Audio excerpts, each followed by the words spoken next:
ये क्वेश्चन 5 में बेटा हमें क्या है, ऑर्डरिंग का क्वेश्चन है। ऑर्डर में करना होगा, देखते हैं क्या बोल रहा है इधर करने को। Marlon is cooking a stew for his family, सही है ना। To make the stew he uses 2 kilograms of vegetables and 800 grams of these vegetables are potatoes. सही है, मार्लन ने क्या किया, अपनी फैमिली के लिए स्ट्यू कुक किया है। उसने टोटल कितना जो है वो वेजिटेबल्स यूज किया है, 2 किलोग्राम्स, 2 kg उसने वेजिटेबल्स यूज किया है। वेजिटेबल यूज हो रहा है 2 kilograms, 2 kg, सही है। एंड उसमें से जो 2 किलोग्राम वेजिटेबल यूज हुआ है, उसमें से 800 ग्राम जो है वो वेजिटेबल्स में से कौन सा वेजिटेबल, स्पेसिफिक वेजिटेबल यूज किया है, वो क्या है, पोटैटोज है, सही है। 800 ग्राम पोटैटोज होता है। पोटैटोज कितना है, 800 ग्राम, सही। चलो आगे क्या बोल रहा है, of the remaining vegetables 202 kg में से 800 ग्राम पोटैटोज हो गए। उसके अलावा बाकी जो है वो रिमेनिंग वेजिटेबल्स में से 25% अनियन है, सही है। अनियन कितना है, प्याज कितनी है, 25%। 5 1/2 आर कैरेट्स, 5 1/2 आर कैरेट्स है। And the rest is squash, और बाकी जो बचता है वो स्क्वाश है, सही है। अच्छा, list the vegetables in descending order, आपने इन वेजिटेबल्स को लिस्ट करना है डिसेंडिंग ऑर्डर में, of their mass. Descending order में लिस्ट करना है किस बेस पे, इनकी मास की बेसिस पे, सही है। जो मर्लिन्स ने स्ट्यू बनाने के अंदर जो है वो यूज किया है, सही है। चलो तो सबसे पहले हमें ये बात पता पता है कि पोटैटोज कितने यूज हो रहे हैं। अब हमें ये भी पता करना है कि बाकी जो वेजिटेबल्स है वो कितने यूज हो रहे हैं। अनियन कितना यूज हो रहा है, कितने ग्राम्स है, या कैरेट्स कितने ग्राम्स है, या फिर जो है वो आपके पास स्क्वाश कितने ग्राम्स है, सही है। उसमें से फिर हम बता देंगे कि कौन सा ज्यादा यूज हो रहा है और कौन सा कम यूज हो रहा है, सही है। तो सबसे पहले जो वेजिटेबल्स हमारे पास टोटल यूज हो रहे हैं वो किलोग्राम्स के अंदर है। तो सबसे पहले हम इसको ग्राम्स में कन्वर्ट कर लेते हैं, क्योंकि पोटैटोज ग्राम्स में है, सही है। तो हमें ये बात पता है, किलोग्राम्स में, किलोग्राम से ग्राम्स में कन्वर्ट करने के लिए हम क्या करते हैं, नंबर को जो किलोग्राम में है उसको मल्टीप्लाई करते हैं 1000 से। क्यों, क्योंकि 1 kg के अंदर, 1 kilograms के अंदर कितने ग्राम्स होते हैं, 1000। तो 2 किलोग्राम बेटा कितना हो गया, 2000 ग्राम, सही है, सही है। 800 ग्राम्स, 2000 ग्राम्स ऑफ वेजिटेबल्स में से 800 ग्राम्स क्या है, पोटैटोज है। तो आपने क्या करना है, 2000 में से 800 ग्राम्स को माइनस कर देना है। 2000 - 800, अगर 2000 को 800 से माइनस करोगे तो 1200 ग्राम्स आ गया आपके पास। मतलब आपने पोटैटोज निकाल दिए। 2000 ग्राम्स जो टोटल वेजिटेबल्स थे उसमें से पोटैटोज को सेपरेट कर लिया, अलग कर लिया। तो अब जो आपके पास वेजिटेबल्स रह गए वो कितने हैं, 1200 ग्राम्स है, सही है। अब उसमें से अनियंस कितना है, 25%, उसमें से बता दिया इसने, अनियंस कितना है, 25%। तो 1200 ग्राम का हमने क्या निकालना है बेटा, 25%, उतने अनियंस है, सही है। अब कितने हैं वो देखते हैं।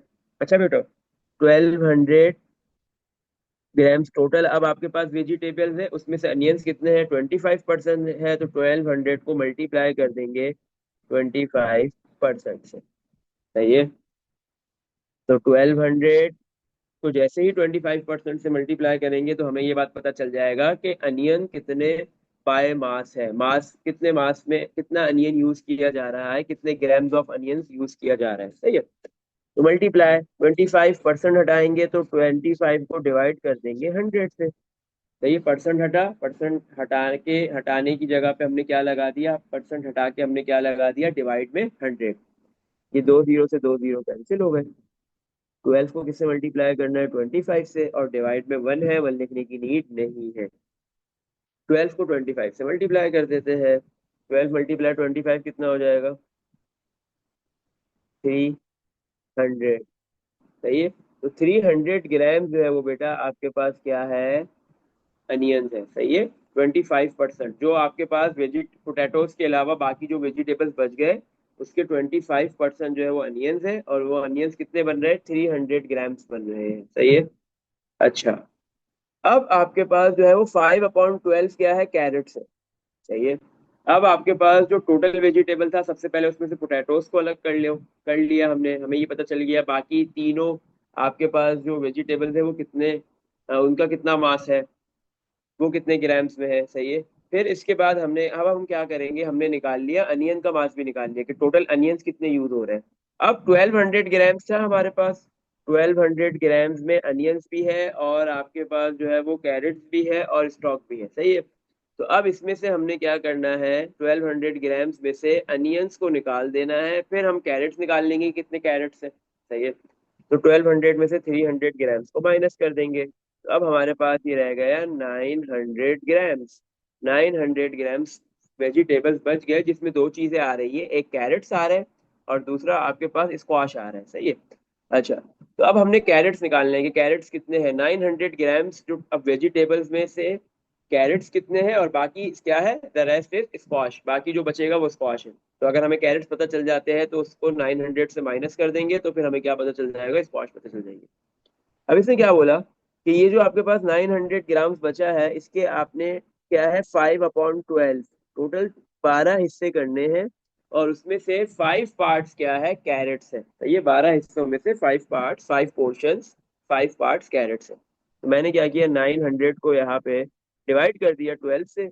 जैसे ही 900 को डिवाइड बाय 12 करूंगा तो मुझे ये पता चल जाएगा कि एक पार्ट में, वन पोर्शन में कितने, कितना जो है वो आपके पास क्या कहते हैं, वन पोर्शन के अंदर कितने ग्राम्स आ रहे होंगे, सही है। तो 900 को 12 से डिवाइड कर देते हैं, ये आई थिंक 12 के टेबल से भी कैंसिल हो जाएगा। 12 मतलब 12, 12 के टेबल में 90 नहीं आता, 90 से छोटा आता है 84। 84 कहाँ पे आता है, 7 पे, 7 और 6 कैरी हो गया, 12 के टेबल में 60 आता है 5 पे। तो 900 को जैसे ही 12 से डिवाइड किया तो 75 ग्राम्स एक पोर्शन के अंदर है, और कैरेट्स कितने पोर्शन है, 5 पोर्शन है। तो फिर अब आगे क्या करेंगे, 75 को 5 से मल्टीप्लाई कर देंगे, तो हमें ये पता चल जाएगा कि total weight of carrot, total mass of carrot कितना यूज किया जा रहा है, जो भी मार्लिन, जो भी क्या कहते हैं स्क्यू बना रही है, सही है। 75 को 5 से मल्टीप्लाई कर दो, 75 को 5 से मल्टीप्लाई करेंगे तो 375 ग्राम ऑफ कैरेट मौजूद है, कैरेट यूज किया जा रहा है स्क्यू बनाने में, सही है। अब बेटा हमने निकाल लिया, सबसे पहले पोटैटोस का उसने मास दिया हुआ था, पोटैटोस कितने यूज हो रहे हैं वो बताया हुआ था हमने, फिर अनियंस कितने यूज हो रहे हैं वो भी निकाल लिया, फिर जो है वो कैरेट्स कितने यूज हो रहे हैं वो भी हमने फाइंड कर लिया है। अब बाकी जो बचा है वो सारा का सारा आपके पास क्या है, स्क्वाश है। ये स्क्वाश कितना है, सही है। अब हमारे पास टोटल 900 ग्राम्स था, जिसमें से 375 ग्राम्स क्या है, कैरेट है। जैसे ही आप इन दोनों को माइनस करोगे तो बाकी जो बचेगा वो क्या है, स्क्वाश है। तो आपने कर दिया 900 -375, 900 में से 375 माइनस कर दो, तो बेटा आपके पास आंसर आएगा 525 ग्राम। तो 525 ग्राम आपके पास क्या है, ये स्क्वाश है, क्योंकि उसने बोला था जो अब बच जाएगा वो स्क्वाश है, सही है। तो अब इसने ये बोला है कि इन वेजिटेबल्स की लिस्ट आपने बनानी है डिसेंडिंग ऑर्डर में, सही है, उनकी मासेस की बेसिस पे सबसे ज्यादा कौन सा वेजिटेबल यूज हो रहा है वो पहले लिखेंगे, फिर उससे कम कौन सा वेजिटेबल यूज हो रहा है वो लिखेंगे, और एंड में जो सबसे कम वेजिटेबल यूज होगा वो लिखेंगे। पोटैटोस कितने यूज हुए, 800 ग्राम्स, 300 ग्राम्स आपके पास अनियंस से, और जो है वो ये आपके पास 375 ग्राम्स आपके पास क्या है, ये कैरेट्स है, और जो बाकी 525 ग्राम्स बचा है वो क्या है, स्क्वाश है, सही है। अब हम क्या करेंगे, यहाँ पे डिसेंडिंग ऑर्डर में लिख देंगे सबसे ज्यादा क्यों क्या यूज हो रहा है, कौन सा वेजिटेबल यूज हो रहा है,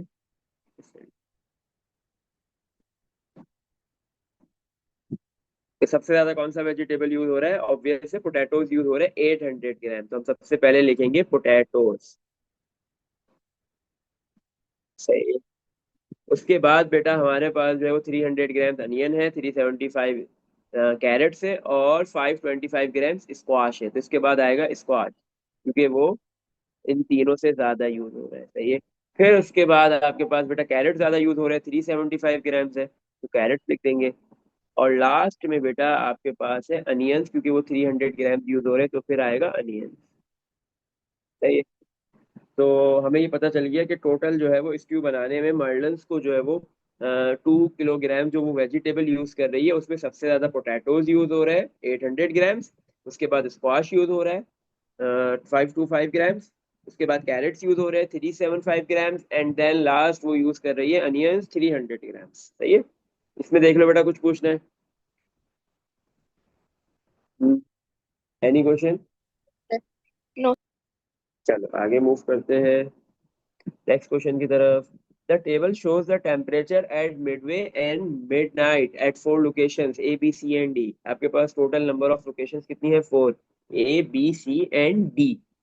अब ये टेबल के अंदर बेटा उनके जो है वो मिड डे, दिन के बीच का, सही है, और मिड नाइट और रात के मिड का बीच का जो है वो टेम्परेचर की जो है वो कुछ मेजरमेंट करके टेम्परेचर की वैल्यूज लिख दी गई है। सही है।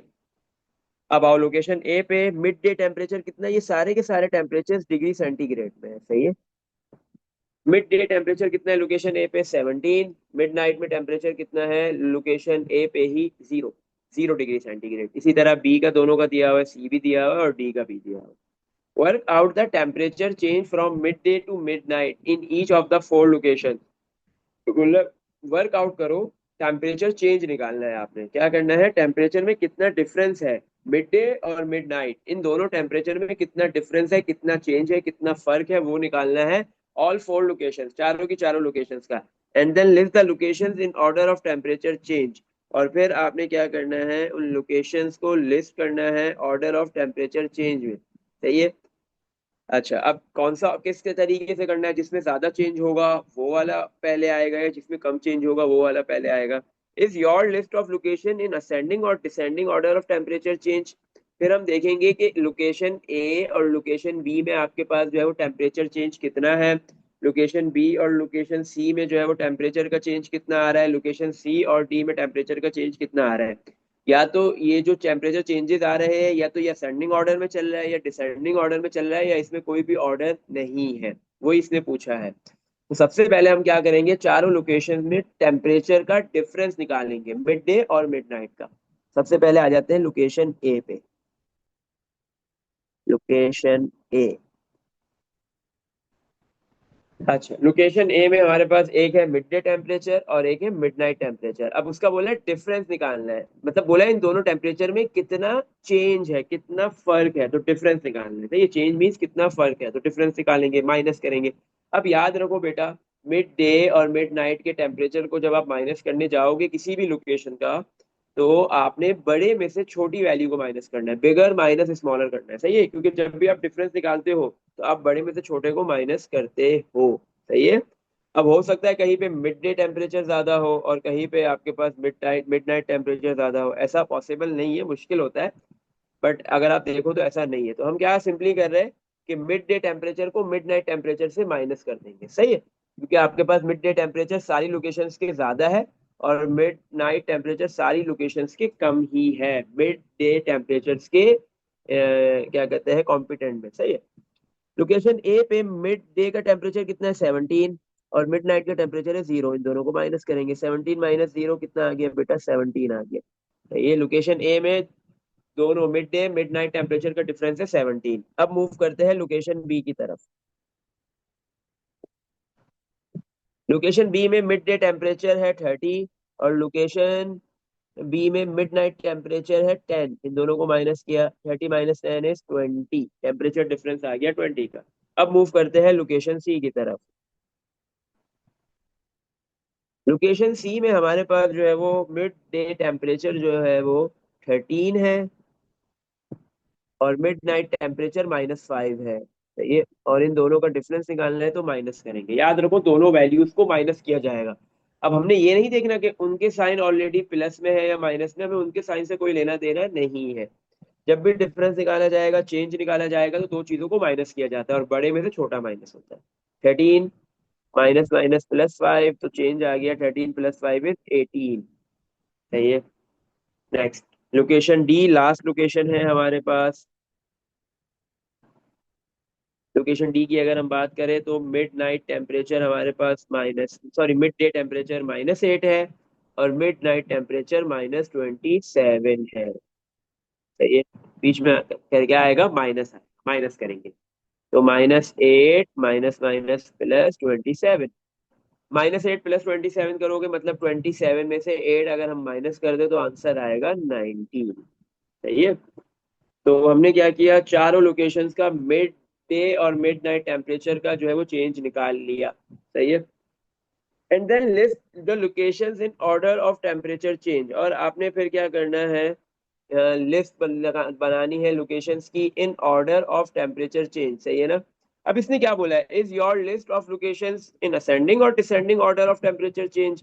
तो आप अपनी क्या है लोकेशन की लिस्ट जो है वो असेंडिंग या डिसेंडिंग ऑर्डर में जिसमें चाहो बना सकते हो, लेकिन ये सवाल कर रहा है कि आपके पास जो है वो इन चारों लोकेशंस में कोई असेंडिंग ऑर्डर में चेंज आया है या डिसेंडिंग ऑर्डर में चेंज आया है। अगर लोकेशन ए का चेंज देखे तो 17 है लोकेशन ए पे, 17 डिग्री सेंटीग्रेड का चेंज है, लोकेशन बी में 20 है, लोकेशन सी में 18 है, और लोकेशन डी में 19 है।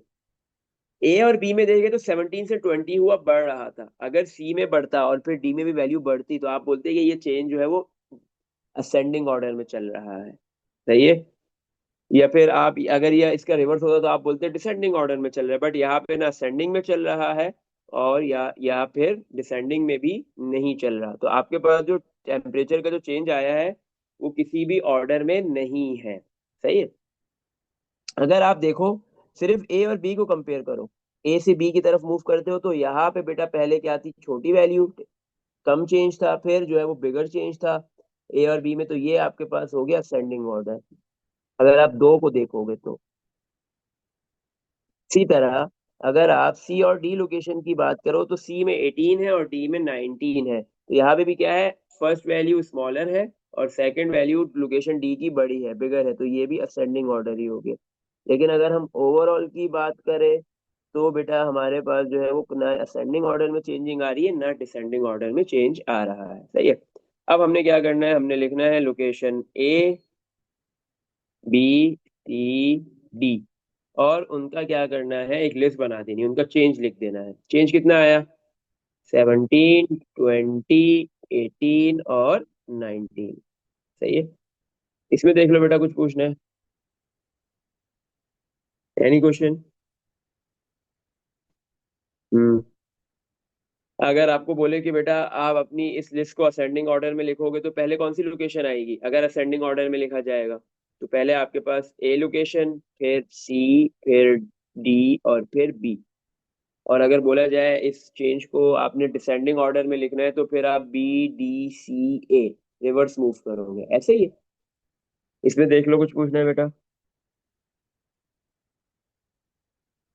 हम्म। Any question.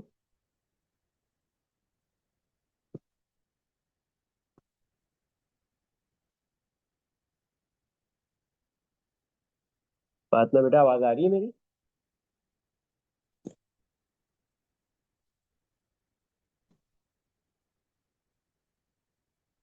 बेटा इसमें कोई क्वेश्चन करना है, ये समझ आ गया। हम्म।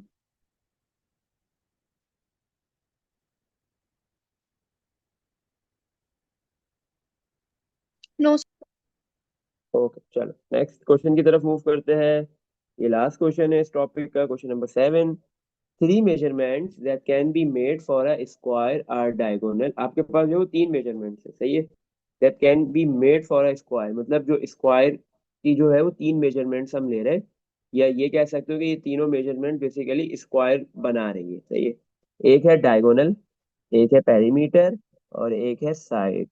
अच्छा, अब अगर मैं स्क्वायर बनाऊं, स्क्वायर क्या होता है, एक ऐसा क्वाड्रिलेटरल जिसके चारों साइड की लेंथ इक्वल होती है। सही है। तो साइड तो ये हो गई, this is first side one, first side, second side, third side, fourth side. सही है। डायगोनल, एक इसने बोला डायगोनल, डायगोनल आपके पास क्या होता है, आपके पास बेटा वो लाइन जो दो ओपोजिट पॉइंट्स को मिलके बने, this is first point, this this is second, this is third, this is fourth. सही है। डायगोनल ओपोजिट पॉइंट्स को मिलके जो लाइन बनती है वो डायगोनल कहलाती है। तो ये फर्स्ट डायगोनल और ये सेकंड डायगोनल, सही है।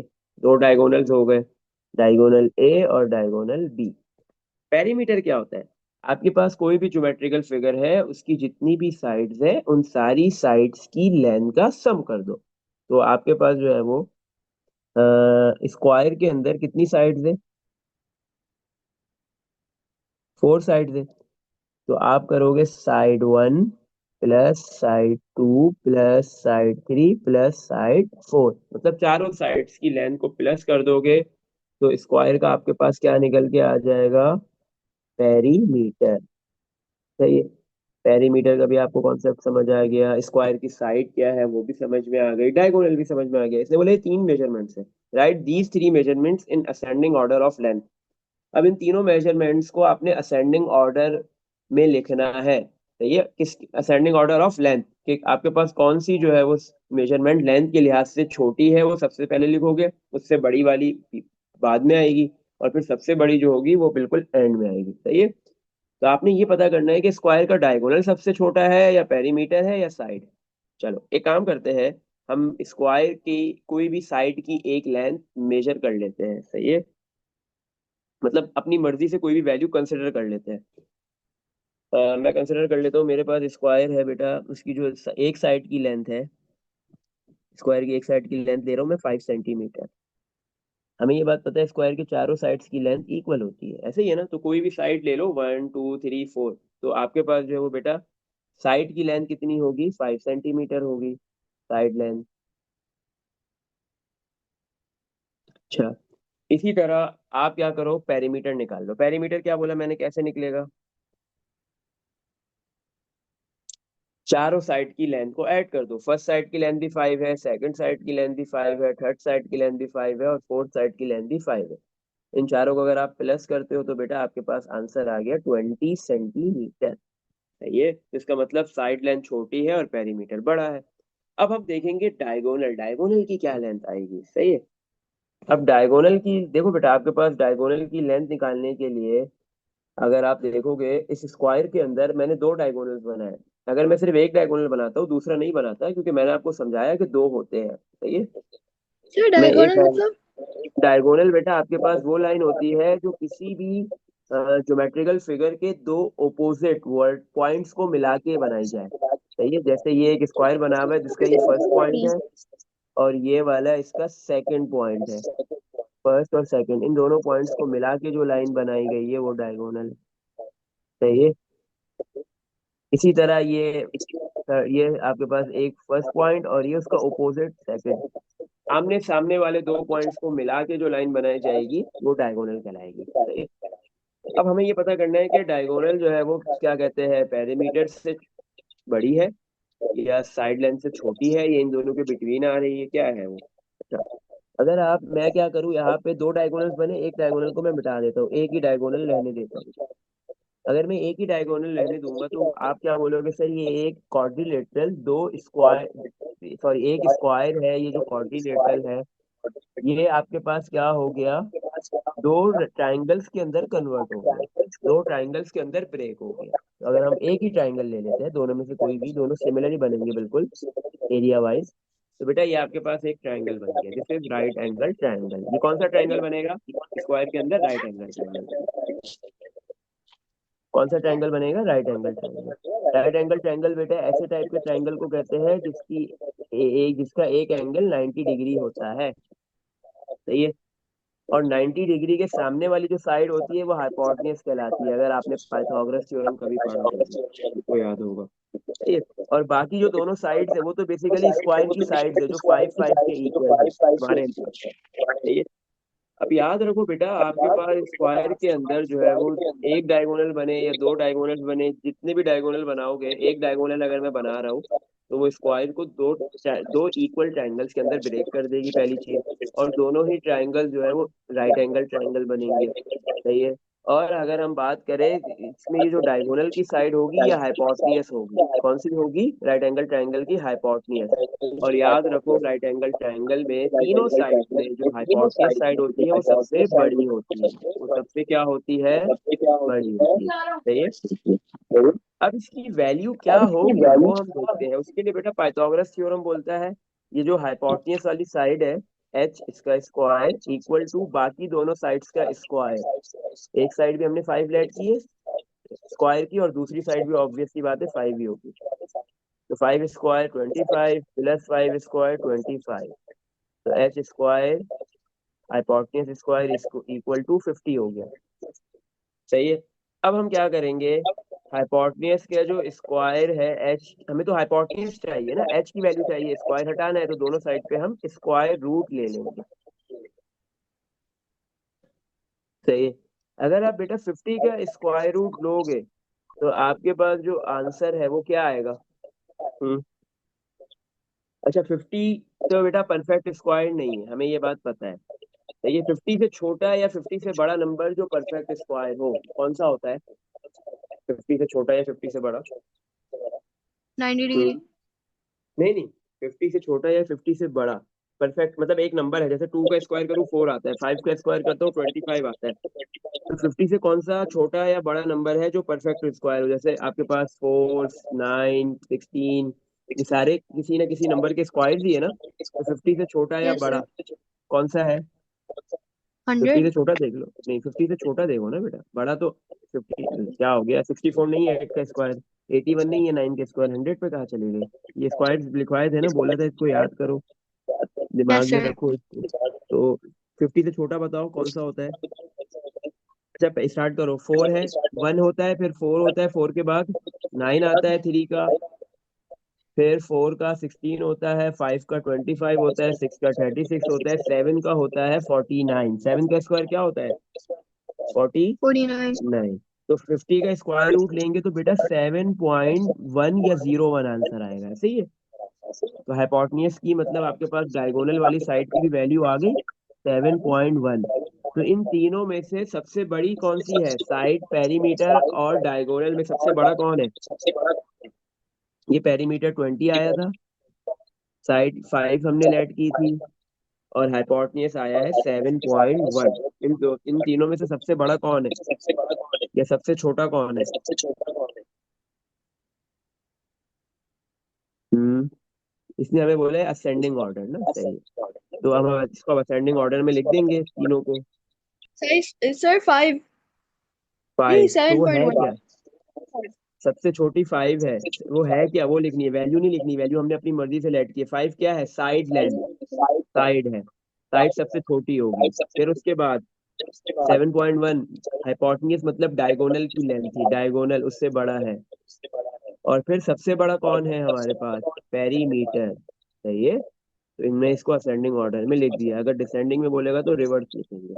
तो आपको याद रखना है, स्क्वायर हो या फिर रेक्टेंगल हो या पैरेललोग्राम हो, तो साइड सबसे छोटा होता है, डायगोनल उससे बड़ा, और पेरीमीटर सबसे बड़ा होता है इन तीनों में, सर याद एच रखना, एच क्या याद। होगा? एच। क्या हुआ, एच एच की मतलब हाइपोटेन्यूस, प्रोनाउंसिएशन। नहीं ये डायगोनल ही है बेसिकली, ये डायगोनल बनाया था ना हमने, ये डायगोनल था ना। हमने इस यस। डायगोनल को बनाने के बाद क्या हुआ, ये स्क्वायर दो ट्रायंगल्स में टूट गया, फिर उसमें से मैंने एक ट्रायंगल ले लिया, ये दोनों बराबर ट्रायंगल्स होंगे, मैंने एक ट्रायंगल ले लिया, सही है। और फिर मैंने उसमें से ये जो डायगोनल वाली साइड है, ये क्या होता है राइट, क्योंकि राइट एंगल ट्रायंगल बनता है स्क्वायर के अंदर, सही है। तो ये जो आपके पास डायगोनल वाली साइड है बेसिकली राइट एंगल ट्रायंगल में हाइपोटेन्यूस के इक्वल है, एच के इक्वल है, एच मींस हाइपोटेन्यूस। और हमने वही डायगोनल की या एच हाइपोटेन्यूस की वैल्यू फाइंड की, तो हमारे पास 7.1 आ गई, जो कि साइड की लेंथ से बड़ी है, सही है। इसमें देख लो कुछ पूछना है। हम्म। No sir. लेकिन ये वैल्यू पेरीमीटर से छोटी होगी, ये तो मैंने आपको शुरू में ही बता दिया कि राइट एंगल ट्रायंगल में 90 डिग्री जो एंगल है उसके सामने वाली साइड को हाइपोटेन्यूस कहते हैं, और वो साइड राइट एंगल ट्रायंगल की सबसे बड़ी होती है। तो मतलब बाकी जो दोनों 5 5 थी वो साइड की लेंथ थी, तो हाइपोटेन्यूस उससे बड़ा होगा, और वो आया भी 7.1। लेकिन हमने चेक करना था कि ये कहीं पेरीमीटर से बड़ा तो नहीं आ रहा है, तो हमने इसलिए वैल्यू निकाली थी, सही है। बट याद रखो, स्क्वायर हो या रेक्टेंगल हो या फिर आपके पास पैरेललोग्राम हो, तो ये साइड की लेंथ कम होती है, पेरीमीटर की सबसे बड़ी होती है, डायगोनल की इन दोनों के बिटवीन में होती है, सही है। तो सर क्वेश्चन में बोला हम्म। था ये जो भी एच निकालने का। पेरी उसने डायगोनल का वर्ड यूज किया था, आप डी लिख लो, लेकिन ये राइट एंगल ट्रायंगल में इसको हाइपोटेन्यूस कहते हैं, सही है। तो इस वजह से मैंने उसका नाम हाइपोटेन्यूस की शॉर्ट फॉर्म एच लिखी है। आप डायगोनल डी लिख डी रख लो, उससे कोई फर्क नहीं पड़ेगा। सही है। और ये स्टेप में मैंने पाइथागोरस थ्योरम इम्प्लीमेंट किया। पाइथागोरस थ्योरम क्या हाँ कहता है कि हाइपोटेन्यूस वाली जो साइड है डायगोनल उसका स्क्वायर इक्वल होगा बाकी दोनों साइड्स के स्क्वायर के सम के। सही है। Yes sir. चलो। क्या हुआ? बोलो। इसमें देख लो, कुछ पूछना है? No sir. चलो। अब इसी सर के यानी ये नीचे जो बेटा। फॉर्मूला होता है five five five square plus five square होता है। हाँ, आपके पास जो है वो मतलब दोनों साइड्स की लेंथ का स्क्वायर, दोनों ही साइड क्योंकि स्क्वायर था तो फाइव फाइव थी। अगर रेक्टेंगल होता तो एक फाइव होती एक सेवन होती, मतलब दोनों सेम नहीं होती। अगर रेक्टेंगल होता तो ये फाइव होती तो ये वैल्यू में भी या तो फाइव से कम होती या फाइव से ज्यादा होती, कंसिडर कर लो सिक्स होती। तो फिर five square plus six square लिखते हैं। सही है। पाइथागोरस थ्योरम यही बोलता है, आपकी बाकी दोनों साइड्स का स्क्वायर करो और फिर उनको ऐड कर दो। बाकी दोनों साइड्स को यस अलग अलग स्क्वायर करो और फिर ऐड करो। सही। अब वो वैल्यूज फाइव फाइव हो या फाइव सिक्स हो, ट्वेल्व फोर्टी फोर्टीन हो, इससे कोई फर्क नहीं पड़ता। रेक्टेंगल होगी तो अलग अलग होंगी, स्क्वायर होगा तो सेम वैल्यू होगी, पैरेललोग्राम होगा तो अलग होगी। सही। सर जैसे यानी अगर एक की 16 है दूसरी की 12 है तो मैं 16 स्क्वायर लिखूंगी। 16 स्क्वायर प्लस 12 स्क्वायर। यस। सही है। Yes sir. हम्म। और अगर फिर ऐसा होता है कि आपके पास ये रेक्टेंगल होता है स्क्वायर नहीं होता, तो फिर एक आपने बोला 16, कंसिडर कर लो साइड वन 16, तो फिर रेक्टेंगल में सामने वाली साइड भी बिल्कुल सेम होती है, तो साइड थ्री भी 16 होती है। और साइड टू अगर आप बोल रहे हो 12, तो फिर उसके सामने वाली साइड फोर की लेंथ भी 12 होती है। सही है। हम्म, सही है। तो फिर उसमें चार डायमेंशन होती है, यस फिर उसमें वो साइड साइड लेंथ नहीं लिखता, फिर वो या तो लेंथ और विड्थ यूज करता। पेरीमीटर और डायगोनल तो बोलता है लेकिन वो लेंथ और विड्थ बोलता है। सही है। तो फिर आप बोलते हैं कि जो है वो लेंथ बड़ी है विड्थ छोटी है, विड्थ 12 है, लेंथ 16 है, या जो भी रख लो आपकी मर्जी होती है इधर। तो इन दोनों में से कोई एक छोटा है एक बड़ा है। सही है। और फिर उसके बाद डायगोनल आता और पेरीमीटर इन सबसे बड़ा होता। सही है। फिर पेरीमीटर में इन चारों को ऐड करते, 16 + 12 + 16 + 12। यहाँ पे तो स्क्वायर था तो इस वजह से ये चारों वैल्यू सेम थी। पैरेललोग्राम या रेक्टेंगल होगी तो दोनों वैल्यू से दो दो वैल्यू सेम होंगी। सही है। इसमें देख लो, कुछ पूछना है? हम्म। इसमें कोई सर। क्वेश्चन है? चलो। इसकी के नीचे बेटा इसी इस जैसा ही है, three measurements that can be made for a circle. अब ये तीनों मेजरमेंट्स किसकी है? सर्कल की है। एक डायमीटर, एक रेडियस और तीसरा सरकमफेरेंस। इन तीनों मेजरमेंट्स को बेटा डिसेंडिंग ऑर्डर में लिखना है। तो ये इसमें से कौन सा लेंथ वाइज बड़ा है और कौन सा छोटा है, तो सबसे पहले बड़े को लिखेंगे। सही है। लेंथ है, सॉरी एक रेडियस है, एक डायमीटर है और एक सरकमफेरेंस है। सही है। रेडियस, डायमीटर, सरकमफेरेंस, इन तीनों में से कौन सा छोटा है कौन सा बड़ा है? सबसे पहले सर्कल बना। अच्छा, हमें ये बात पता है सर्कल क्या होता है। सर्कल आपके पास बेटा बहुत सारे पॉइंट्स, मतलब एक पूरा पॉइंट्स का सेट होता है, उसको आप ज्वाइन करते हो तो आपके पास क्या बनता है? सर्कल बन जाता है। बट ऐसे कैसे? आपके पास सर्कल के पास सर्कल में एक फिक्स पॉइंट होता है, उस फिक्स पॉइंट को कहते हैं सेंटर। क्या कहते हैं सर्कल का? सेंटर। सही। इस सेंटर वाले पॉइंट से लेके सर्कल के सरफेस के पॉइंट तक, सरफेस पे बहुत सारे पॉइंट्स है, सरफेस पे इनफाइनाइट पॉइंट्स होते हैं। ये जो मैंने पर्पल से पूरा सर्कल बनाया है ना, ये सरफेस कहलाती है सर्कल की। सरफेस पे कितने पॉइंट्स है? Set of points. उस पॉइंट सेट में कितने पॉइंट्स है? इनफाइनाइट। तो ये सेंटर से लेके सरफेस के हर पॉइंट तक का जो डिस्टेंस होता है वो सेम होता है, तो ऐसे टाइप के फिगर को कहते हैं सर्कल। और ये सेंटर कभी भी हिलेगा नहीं, सेंटर फिक्स रहेगा। सही है। हम्म। चलो। अब हमें क्या है पता करना है कि रेडियस क्या होता है, डायमीटर क्या होता है और सरकमफेरेंस क्या होता है। अच्छा बेटा देखो, सर्कल के सेंटर से लेके सरफेस के किसी भी पॉइंट तक का जो डिस्टेंस होता है ये होता है रेडियस। क्या होता है? रेडियस। सही है। ये आपके पास है रेडियस।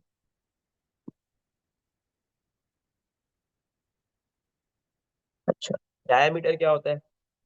आपके पास जो है वो बेटा जितना रेडियस है उसका डबल अगर आप कर दोगे तो आपके पास आ जाएगा डायमीटर। डायमीटर बराबर होता है 2 टाइम्स ऑफ रेडियस। सही है। मतलब एक रेडियस ये रहा, इसी तरह इसकी बिल्कुल अपोजिट डायरेक्शन में एक और रेडियस ये होगा, सर्कल के सेंटर से लेके सरफेस तक का पॉइंट। मतलब दो एंड पॉइंट, मतलब ऐसे दो पॉइंट जो सर्कल के सरफेस को टच कर रहे हो और सर्कल के सेंटर से भी पास हो रहे हो, तो उस लाइन को हम कहते हैं डायामीटर। सही है।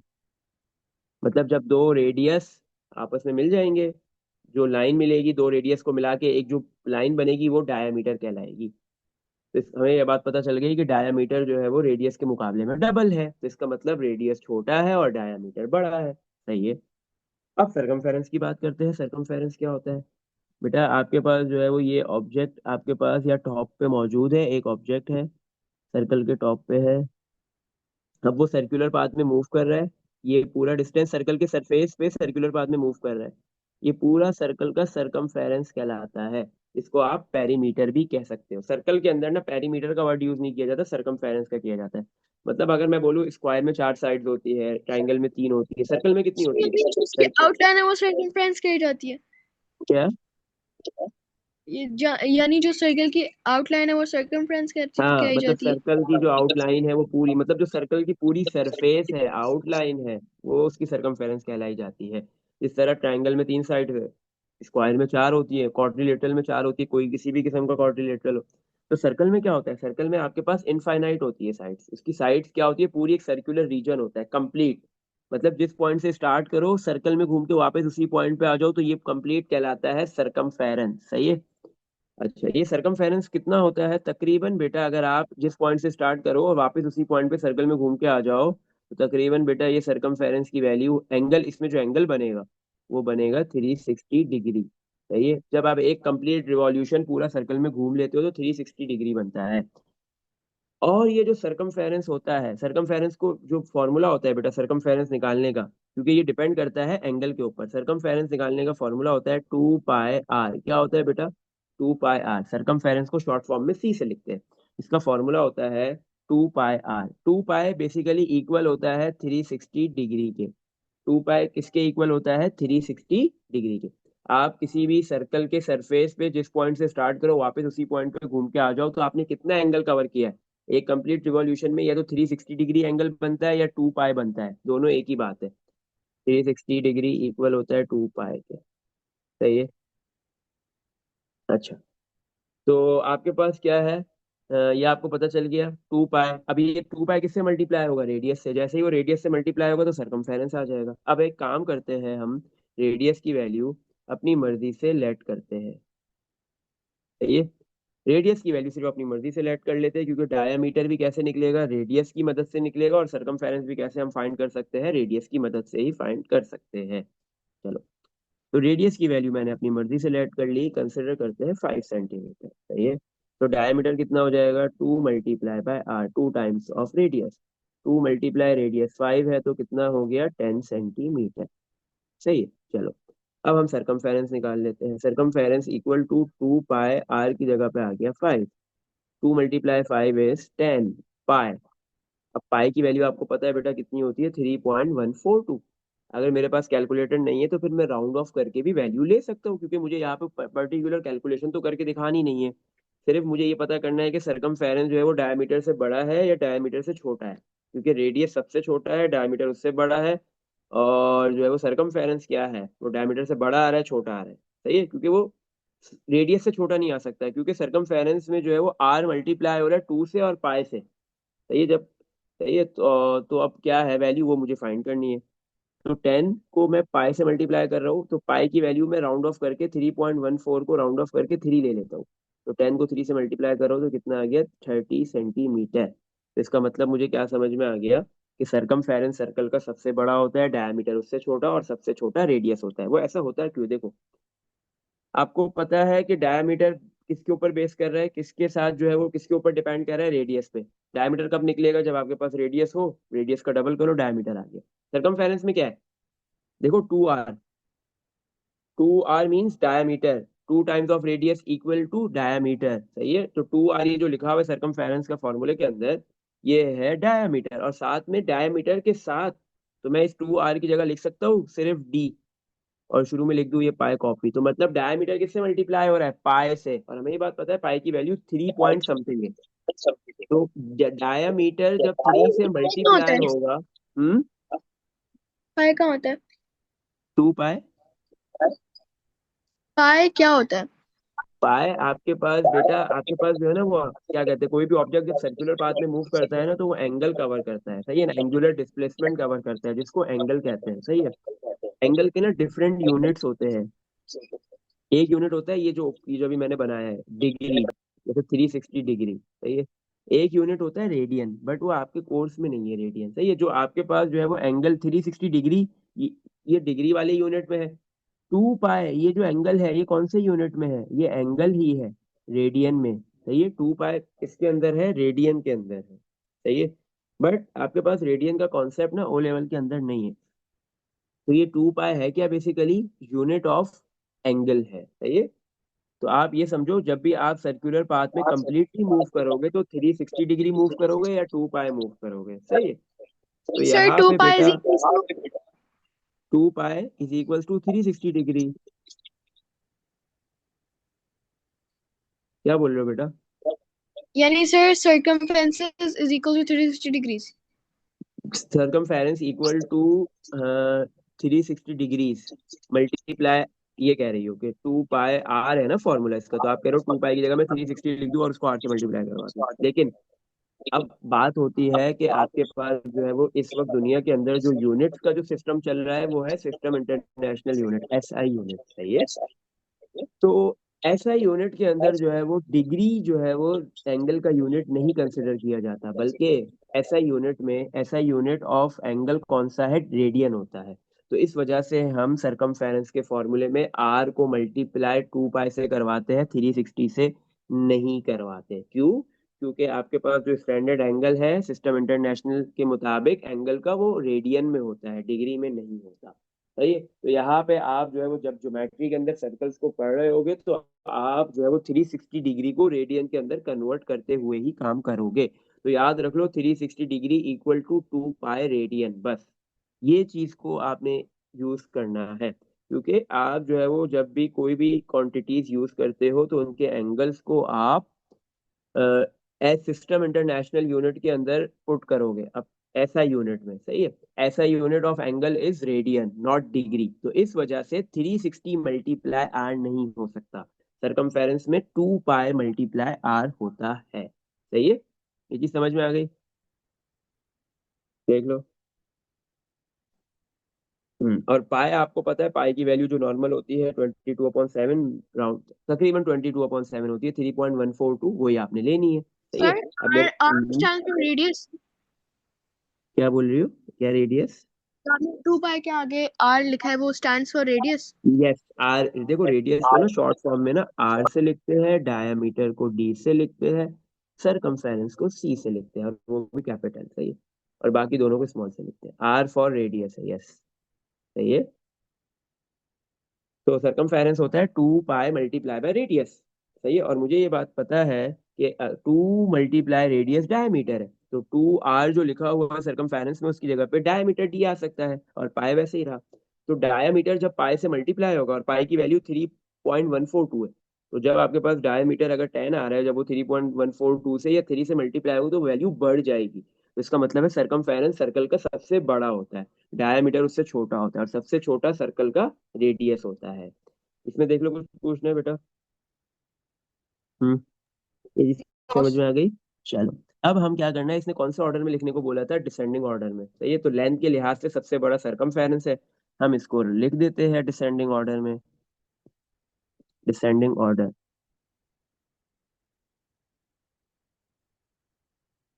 सबसे बड़ा कौन है हमारे पास डिसेंडिंग ऑर्डर में, जो सबसे बड़ा आएगा लेंथ के लिहाज से, सबसे बड़ा कौन है, सरकमफेरेंस, सरकमफेरेंस, सही है। और फिर उससे छोटा कौन है, डायमीटर। और फिर सबसे छोटा कौन सा है, रेडियस, सही है। बेटा इसमें देख लो, कुछ पूछना है? Hmm, any question in this section, in this topic, or in this question? No sir.